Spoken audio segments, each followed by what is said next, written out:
लग्न ठरल्यानंतर होणारे नवरा बायकोने भेटणं सामान्य बाब आहे. विशेषतः आजच्या काळात तर मुला-मुलींनी लग्नाने भेटून एकमेकांना समजून घेणे फार गरजेचे आहे. आता लग्नाआधी कुटुंबीय देखील भेटण्याची परवानगी मुलींना देत असतात. लग्नाआधी बाहेर भेटणं, फिरायला जाणं यात काही गैर नाही.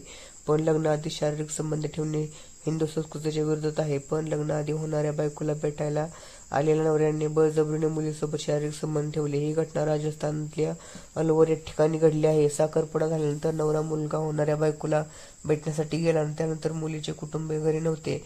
मुलगी देखील मुलाला भेटली, पण कुटुंबीय घरात नसताना मुलाने होणाऱ्या बायकोसोबत असं काही केलं. त्यामुळे मुलगी प्रचंड राग आला.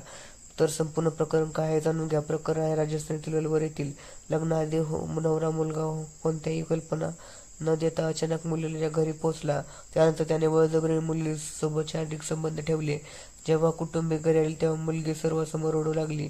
मुलींनी केलेल्या कृत्यानंतर मुलाच्या कुटुंबियांनी पोलिसात तक्रार दाखल केली.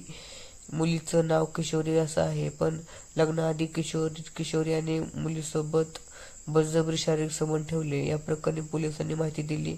मिळालेल्या माहितीनुसार घरातील लोक शेतात गेले होते. काही वेळाने जेव्हा कुटुंबीय शेतातून घरी परतले तेव्हा किशोर घाबरला आणि तिथून पळून गेला. नंतर त्याच्या कुटुंबियाला याची माहिती देण्यात आली आणि गुन्हा दाखल करण्यात आला आहे. पोलीस आरोपी किशोरीला अटक केली आहे. या प्रकरणी पुढील तपास सुरू आहे.